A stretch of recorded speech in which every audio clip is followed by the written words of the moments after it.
Motherfuck, social structure. I'm a poster going buster. I'ma go sucker punch any usher looking motherfucker. They tryna confess me something. Won't you bet me something? A dog, I bet we hustling harder than the hardest dungeon. The two dope boys and the dope fiend rushing. What's the motto of a scratch-off ticket and a 3-buck lotto?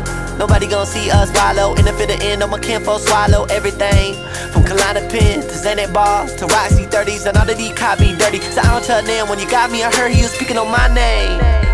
Well, let me tell you the truth. I ain't nothing like no Saint B. I'm just doing right for these youth. Now I ain't nothing. What up, YouTube? This your boy Down Low back for another reply. But before then, let's talk about something that's going on in the music industry, man. So yesterday the Billboard chart dropped, in which I'm really not gonna talk about it much, man. Ain't much really changed in that shit from last. But it is at downloadpass.com, man, if you definitely want to peep it out. See, the main thing I want to talk about here is Wale penned an open letter via Tumblr. Now, this open letter was pretty much about his frustrations that he had with his own ego and these damn blogging sites and shit that be shitting on his music. Another thing that he said, man, is that he was pretty much mentored by Jay-Z about this. One thing I like about Jay-Z that he's been doing, at least recently, man, is reaching out to other rappers, man, and helping them out. Like buying a whole bunch of Nipsey Hussle albums and shit. Reaching out to Wale while he's struggling and such, man. That's definitely a good look there. But it's definitely a good read, man. I definitely recommend people to go ahead and peep that out.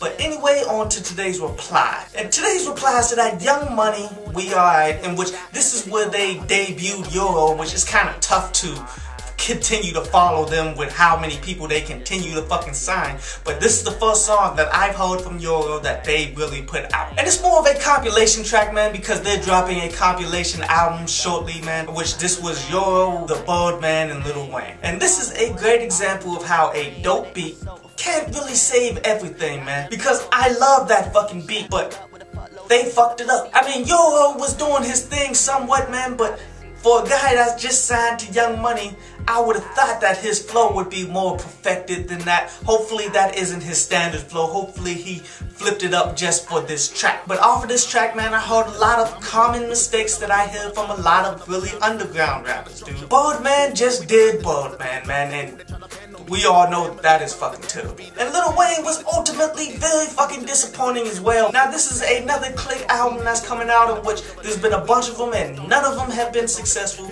And I really don't believe the Young Money Click album will be much different. But it's going to be interesting to see. I mean, honestly, I would have thought the industry would have moved on by now, seeing as though there's already been like 4 of them and none of them have done anything yet. But I guess every crew got to try their own. But I do recommend people to peep out this track, man, because the beat is pretty good. You definitely want to listen to Euro, see what the hell he got going on, see if you feel him. But besides that, man, there's nothing else good about the song. But anyway, on to today's article from downloadpass.com, man. And today's article is about getting booed off stage, man. And you know, everyone tries not to have this happen. No one believes it's gonna happen to them. But it happens to every fucking body, man. Like when it happens to Dave Chappelle, who is widely considered the greatest comedian to ever have done it. He got booed off stage while he was coming up. He's been booed off a stage recently. If it'll happen to him, it'll happen to you, dude. And sometimes it's not even your fault, man. Like one time, Big Crit got booed because he rapped country shit in New York. Country shit. A dope ass, damn near classic track. He gets booed for it because he's saying, let's rap about country shit in New York. Not the quality of the fucking song. The key is to not let that shit get to you, because it can get to you. That will fuck you up, dude. And it's bullshit. Yes, it's bullshit, man. But the greats have gone through it, man, and it never affected them. It kept them pushing. Honestly, a lot of people use that as motivation. You need to do the same.